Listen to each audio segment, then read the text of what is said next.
नमस्कार। आकाशवाणी देहरादून से प्रस्तुत है प्रादेशिक समाचार। पहले मुख्य समाचार। विश्व पर्यावरण दिवस पर टिहरी जिले के चोपड़ियाल और जड़धार गांव को विशिष्ट राष्ट्रीय पंचायत पुरस्कार से सम्मानित किया जाएगा। कुमाऊं के हल्द्वानी और टनकपुर को भी वंदे भारत एक्सप्रेस रेलगाड़ी से जोड़ने की योजना। बद्रीनाथ केदारनाथ मंदिर समिति ने अति विशिष्ट अतिथि दर्शन शुल्क से 24,72,300 रुपये की आय अर्जित की। और रुद्रप्रयाग जिले के अमरदीप ने राष्ट्रीय खेलों की दौड़ स्पर्धा में 2 स्वर्ण पदक जीतकर जिले और प्रदेश का नाम रोशन किया है। समाचारों के साथ मैं व्याख्या चंदोला। अब समाचार विस्तार से।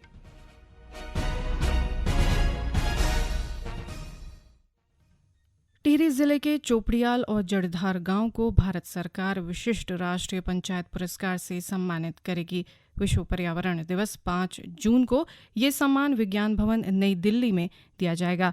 गांव को ये पुरस्कार स्वच्छता और हरित कैटेगरी में दिया जा रहा है।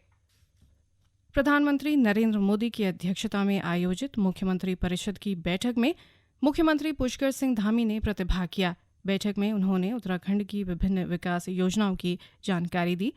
मुख्यमंत्री ने कहा कि प्रधानमंत्री आवास योजना ग्रामीण, आयुष्मान भारत, प्रधानमंत्री किसान Samman Nidhi, soil health card, किसान क्रेडिट कार्ड और स्वामित्व योजना में प्रदेश ने 100% लक्ष्य प्राप्त कर लिए हैं। श्री धामी ने बताया कि भारत सरकार ने राज्य में 975 अमृत सरोवर निर्माण लक्ष्य के सापेक्ष 1149 अमृत सरोवर का कार्य पूरा कर करीब 125% प्रगति प्राप्त की है। वहीं राज्य में शहरीकरण की आवश्यकता को देखते हुए लगभग 12 नए शहर बसाने का लक्ष्य है। इसके तहत उधम सिंह नगर के किच्छा तहसील में लगभग 3000 एकड़ का नया शहर बसाने का प्रस्ताव भारत सरकार को भेजा गया है, जिससे राज्य में लगभग 15,000 करोड़ रुपए का प्रत्यक्ष निवेश और 25,000 रोजगार के अवसर उत्पन्न होंगे। मुख्यमंत्री पुष्कर सिंह धामी ने बताया कि प्रदेश में निवेश का वातावरण अनुकूल हुआ है, जिससे विगत 5 वर्षों में राज्य में लगभग 51,000 करोड़ रुपए का निवेश आकर्षित हुआ है। मुख्यमंत्री ने बताया कि राज्य में वित्तीय संसाधनों की कमी होने की वजह से जीएसटी कलेक्शन पर विशेष ध्यान दिया जा रहा है। कुमाऊं के हल्द्वानी और टनकपुर को भी वंदे भारत एक्सप्रेस रेलगाड़ी से जोड़ने की योजना है। पूर्वोत्तर रेलवे ने वंदे भारत ट्रेन के लिए उत्तर प्रदेश उत्तराखंड के 5 रूट तय कर प्रस्ताव भेज दिया है। इनमें काठगोदाम, आनंद विहार और टनकपुर और देहरादून रूट शामिल है। पूर्वोत्तर रेलवे से मिली जानकारी के अनुसार रेलवे बोर्ड 5 छोटी दूरी वाले रूटों पर वंदे भारत मेट्रो चलाने की भी तैयारी कर रहा है। गोरखपुर में हुई Indian railway time table conference की बैठक के बाद रेलवे बोर्ड ने पत्र भेजकर पूर्वोत्तर रेलवे प्रशासन से प्रस्ताव की मांग की थी। इस पर पूर्वोत्तर रेलवे ने वंदे भारत ट्रेन के लिए उत्तर प्रदेश व उत्तराखंड को लेकर भी प्रस्ताव भेजा है। बद्रीनाथ केदारनाथ मंदिर समिति ने अति विशिष्ट अतिथि दर्शन के लिए शुल्क की व्यवस्था से 24,72,300 रुपये की आय अर्जित की है। इस यात्रा काल में 25 अप्रैल को केदारनाथ धाम के कपाट खुलने पर यह व्यवस्था लागू की गई थी। शुरुआत मुख्यमंत्री पुष्कर सिंह धामी ने 300 रुपये शुल्क जमा कर की थी।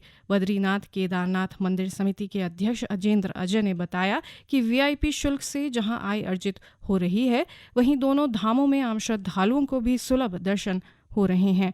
उन्होंने बताया कि 25 अप्रैल से 26 मई तक केदारनाथ में 2,922 वीआईपी श्रद्धालु दर्शन कर चुके हैं, जिससे 8,76,600 रुपये की आय हुई है। जबकि 27 अप्रैल से 26 मई तक बद्रीनाथ 5,319 वीआईपी श्रद्धालुओं ने दर्शन किए हैं। इस दौरान 15,95,700 रुपये की आय हुई है। व्यवस्था बनाई है कि जिन लोगों के प्रोटोकॉल आएंगे, जिन महानुभावों के और या उनके संदर्भों से जो लोग आते हैं, उनको हम, क्योंकि मंदिर समिति उनको प्राथमिकता के आधार पर पूर्व से ही दर्शन व्यवस्था सुलभ कराती थी, प्रसाद इत्यादि भी देती थी, तो इसलिए हमने इस बार से ये प्रयास किया कि जो भी विशिष्ट और अति विशिष्ट महानुभाव आएंगे उनसे भी हम इस प्रकार के 300 रुपया प्रति व्यक्ति का हमने शुल्क निर्धारित किया है। और इस वर्ष अभी तक 1 माह के भीतर में लगभग 8,241 विशिष्ट और अति विशिष्ट महानुभाव या उनके संदर्भों से वहां पर श्रद्धालु आ चुके हैं और उनके द्वारा हमको लगभग 24,72,300 रुपये की अब तक आय प्राप्त हुई है।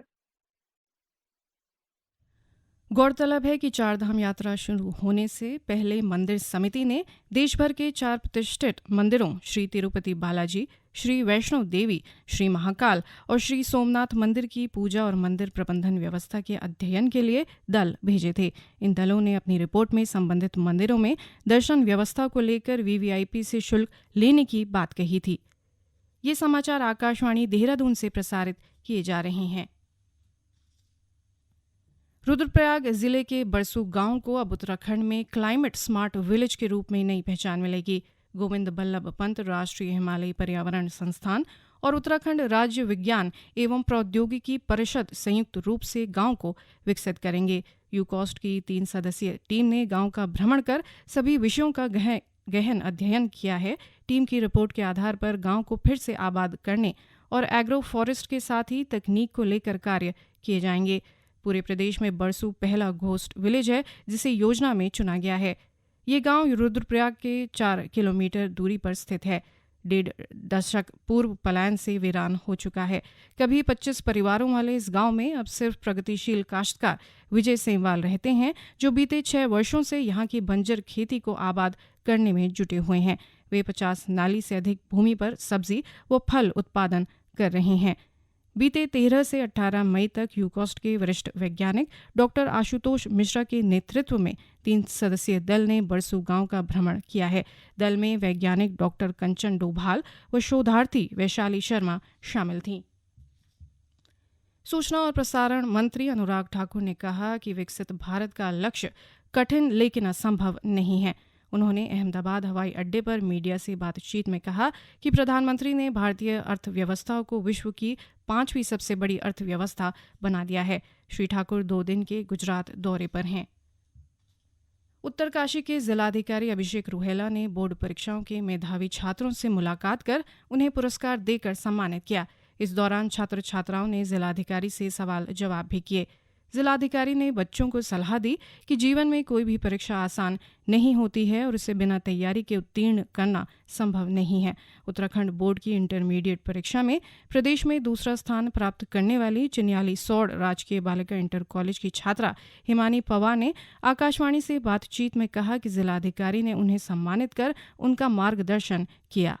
इस बार की उत्तराखंड बोर्ड परीक्षा में दूसरी रैंक पूरे प्रदेश स्तर पर प्राप्त की है और आज यहाँ पर उत्तरकाशी जनपद में जिलाधिकारी जी ने हमें बुलाया था, तो उन्होंने काफ़ी अच्छे से हमें मोटिवेट किया।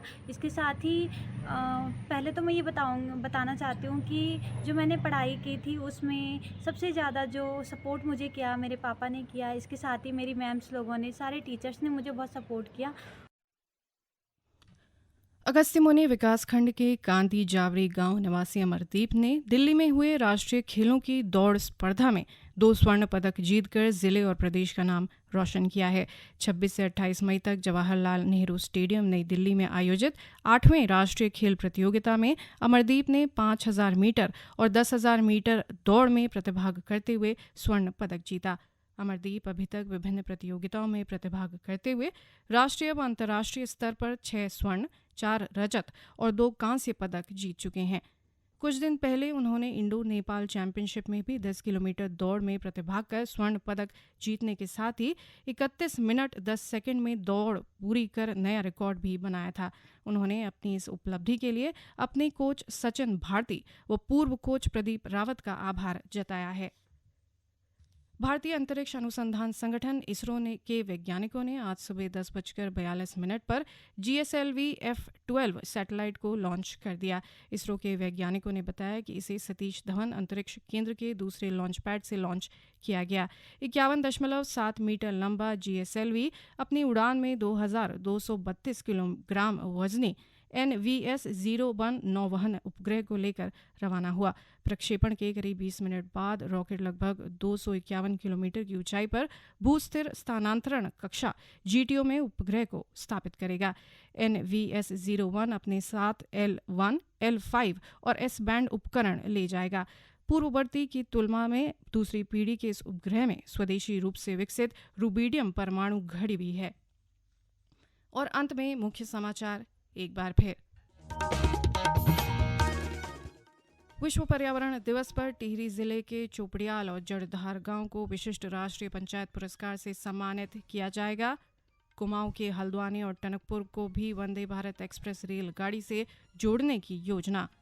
बद्रीनाथ केदारनाथ मंदिर समिति ने अति विशिष्ट अतिथि दर्शन शुल्क से 24,72,300 रुपये की आय अर्जित की।